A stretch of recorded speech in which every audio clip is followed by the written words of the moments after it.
দুইটা আমল যদি কেউ করতে পারে ইনশাআল্লাহ তার ঘুম আসবেই আসবে। আমাদের একটা মোস্ট বিগেস্ট প্রবলেম হচ্ছে রাতের বেলা ঘুমাইতে চাইলেও ঘুম আসে না। কথা বলেন, আছে না নাই?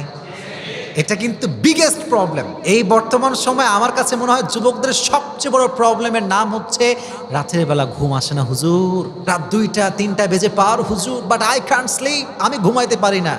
এই প্রবলেমটা আমাদের মাঝে সকলে বলেন তো, আছে না নাই?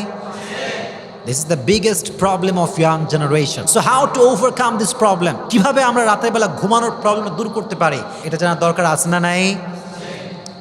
কিছু আমল শেখাবো, 2টা আমল শেখাবো আপনাদেরকে। বলেন কয়টা আমল? 2টা আমল যদি কেউ করতে পারে ইনশাআল্লাহ তার ঘুম আসবেই আসবে। 2টা আমল সকলে করবেন তো ইনশাআল্লাহ? আপনাকে আগে জাস্টিফাই করতে হবে যে what is the reason of insomnia. রাতের যে অনিদ্রা এটাকে বলা হয় ইনসোমনিয়া। আমেরিকান প্রনাউন্সিয়েশন এটাকে বলা হয় ইনসোমনিয়া, অনিদ্রার প্রবলেম। আমাদের অনেকের এরকম আমরা আছি, রাতের বেলা আমরা বিছানায় শুয়েছি, কি হইল? ঘুম আসে না। 1 ঘন্টা পার হয়ে যায়, 2 ঘন্টা পার হয়ে যায়, ঘুম আসে না। এরকম প্রিয় ভাইরা কথা বলুন তো, হয় কি হয় না? হয়। এর অনেকগুলো কারণ হতে পারে, কিন্তু আমি জাস্ট আপনাকে 3টা কারণ বলবো। বলেন কয়টা কারণ? রাতে ঘুম আসে না মোট 3 কারণে। 1 নাম্বার কারণ, অনেকগুলো কারণ হতে পারে, আমি জাস্ট আমার অবজারভেশন থেকে 3টা বলছি। 1 নাম্বার কারণ হচ্ছে আমরা দিনের বেলা খালি মরার মতো ঘুমাই। এরকম লোক আছে না নাই? সকালেও ঘুমায়, দুপুরের পরেও ঘুমায়, কিছু কিছু লোক মাগরিব পরেও ঘুমায়। এরকম মগা লোক বাংলাদেশে আছে না নাই? খালি সারাদিন ঘুমায়। সারাদিন ঘুমাইছে তো ওর তো ঘুমের আর প্রয়োজনই নাই। তো রাতে যখন ঘুমায় চোখে সব খোলামেলা দেখতে পায়। কিরে, মা রান্না করতে সব কানে আওয়াজ আসে। কিরে, বলে হুজুর সারাদিন ঘুমাইছি, রাতেবেলা কি আর ঘুম আসে? তাহলে আপনি যদি রাতেবেলা ঘুমাইতে চান, আগে আগে দিনের বেলা অতিরিক্ত ঘুমানো যাবে। আহা, আসতে কেন, জোরে বলেন, যাবে। Number 1 reason. নাম্বার 2 যে রিজনটা আমাদের ঘুমকে নিয়ে আসতে সমস্যা করে, সেটি হচ্ছে maximum time before we sleep we take tea or coffee. ঘুমানোর আগে ভাব মেরে খান, চা খায়। কি ভাব, লাখ সাহেবের বেটা। কিন্তু বোঝেই না যে এই টি অথবা কফি এটা ঘুমকে বাধা দেওয়ার অনেক বড় একটা কারণ। এখানে সায়েন্টিফিক অনেক কথা আছে, আমি অত ব্যাখ্যায় যাব না। মনে রাখবেন, চা এবং কফি এটা ঘুমকে বাধা দেয়। এজন্য ঘুমানোর পূর্বে চা আর কফি খাওয়া যাবে? হ্যাঁ, আস্তে কয়েকে খাওয়া যাবে। 2 নাম্বার প্রবলেম। 3 নাম্বার প্রবলেম এইটা। এটা কি? মোবাইল। ও ঘুমায়, চায় যে আমি ঘুমায় যাই, আল্লাহ ফজরের নামাজ পড়বো। আল্লাহ, কত বছর যে ফজরের নামাজ পড়ি না, হিসাব নাই। কিন্তু ঘুমানোর সময় বালিশের সঙ্গে রাখছে কি? বলেন কি? ফোন। তো একটু শয়, গার্লফ্রেন্ড মনে একটা মেসেজ দিছে আমার, দেখি চলে আসে আবার মোবাইল। এই যে চ্যাটিং শুরু হয়ে গেল। গার্লফ্রেন্ড কয় তুমি মনে আমার আর ভালোবাসো না গো। এ কয় না, সত্যি ভালোবাসি, বিশ্বাস করো। এখন ওকে বিশ্বাস করাইতে করাইতে 1.5 ঘন্টা শেষ। কথা বলতে হবে ঠিক কিনা? রাত যাচ্ছে, রাত যাচ্ছে। আচ্ছা, এদিকে গার্লফ্রেন্ড রাগ করে ঘুমায় গেছে, এখন ও ইউটিউবে ঢুকছে। কি করবে, কাজ কাম নাই, দেখি নতুন মুভি আসছে নাকি। হ্যাঁ আসছে তো, একটা দেখা শুরু করি। দেখতে দেখতে ফজরের আজান দিয়ে দেয়। ফজরের আজান দিলে ও মনে করে কি এই তো ঘুমানোর সময় চলে এসেছে। এরকম লোক আছে না নাই বলেন? আছে। এই জন্য প্রিয় ভাইয়েরা, যখন আপনি ঘুমাচ্ছেন, ঘুমানোর সময় অ্যান্ড্রয়েড কোনো ডিভাইস আপনার চতুর্সীমানার কোথাও অ্যান্ড্রয়েড ডিভাইস থাকতে পারবে, থাকলে আপনার ঘুমের সমস্যা হবে। তাহলে প্রবলেম জানতে পারলাম কয়টা? বলেন না কয়টা? এই 3টা প্রবলেম থেকে দূরে থাকবেন তো ইনশাআল্লাহ। এবার আসেন আমল শেখাই দিই। যায়েদ ইবনে সাবিত রাদিয়াল্লাহু তাআলা আনহু রাসূল করিম সাল্লাল্লাহু আলাইহি ওয়াসাল্লামের কাছে আসলেন। এসে বললেন, ইয়া রাসূলুল্লাহ, ইয়া হাবিবাল্লাহ, রাতের বেলা যখন আমি ঘুমাতে যাই ঘুম আমাকে ধরে না, ঘুম আমার আসে না, আমি কি করতে পারি? রাসূল বললেন, হে যায়েদ, তোমাকে একটা আমল শিখাই দিব, একটা দোয়া শিখাই দিব। দোয়া পাঠ করে তোমার ঘুম দিয়ে দিবে একজন, তিনি কে? এই হাদিসটা যদিও বা জয়ীফ, তবে এটা আপনি আমল করতে পারেন, এই দোয়াটা আপনি পড়তে পারেন।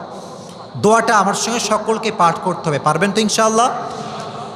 আমি এখানে বলে দিচ্ছি, যদিও মুখস্থ হবে না, তবে এটা যখন অনলাইনে যাবে, এখানে অবশ্যই ইউটিউবার ভাইরা আমি লিখে দিব, এটা স্ক্রিনে থাকবে। আপনারা সকলেই দোয়াটা মুখস্থ করে নেবেন, পারা যাবে ইনশাআল্লাহ? আমার সঙ্গে সকলেই পড়েন, আল্লাহুম্মা গারাতিন নুজুম। আমি জানি একটু প্রবলেম হবে, আমার সঙ্গে ট্রাই করেন। গারাতিন নুজুম ওয়াহাদাআতিল উয়ুন, ইয়া হাইয়ু, এটা তো মুখস্থ, বলেন না ইয়া হাইয়ু ইয়া কাইয়্যুম লা তাখুযুকা সিনাতুন ওয়ালা নাওম ইয়া হাইয়ু ইয়া কাইয়্যুম। সকলেই পড়েন আহদি লাইলি ওয়া আনিম আইনি। জানি একটু আপনাদের মুখস্থ করতে কষ্ট হতে পারে, তবে এই দোয়াটা স্ক্রিনে দেখে একটা স্ক্রিনশট মারবেন, মেরে বারবার এটা পড়বেন।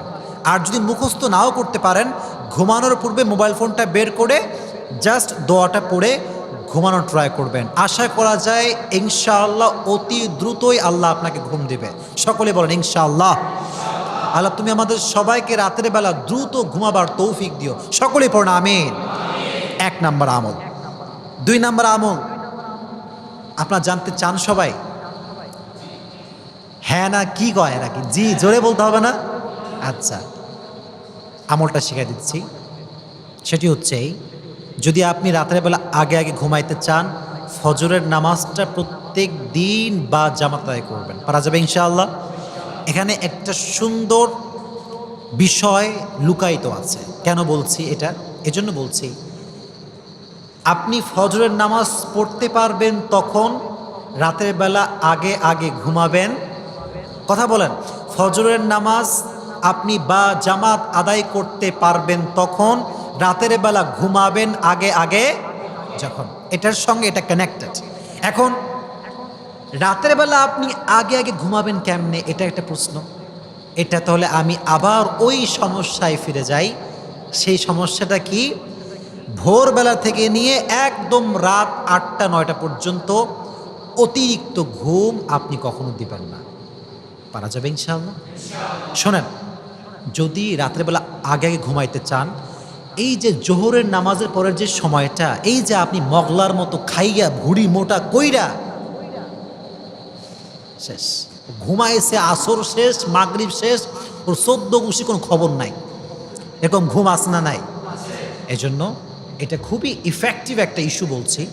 আপনাকে অবশ্যই দিনের বেলা অতিরিক্ত ঘুম ত্যাগ করতে হবে। পারা যাবে ইনশাআল্লাহ। আমি নিজে আপনাকে পরীক্ষিত আমল বলছি। আপনার দিনে যখন ঘুম কম হবে, বিশ্বাস করেন, ট্রাস্ট মি, বিলিভ মি, রাতে দেখবেন আপনার ঘুম পাড়ানোর জন্য কোনো দোয়াই লাগবে না। আপনি এমনি টাইট। কথা বলেন ঠিক কিনা? এজন্য ফজরের নামাজটা সকলেই বা জামাত আদায় করবেন তো ইনশাআল্লাহ।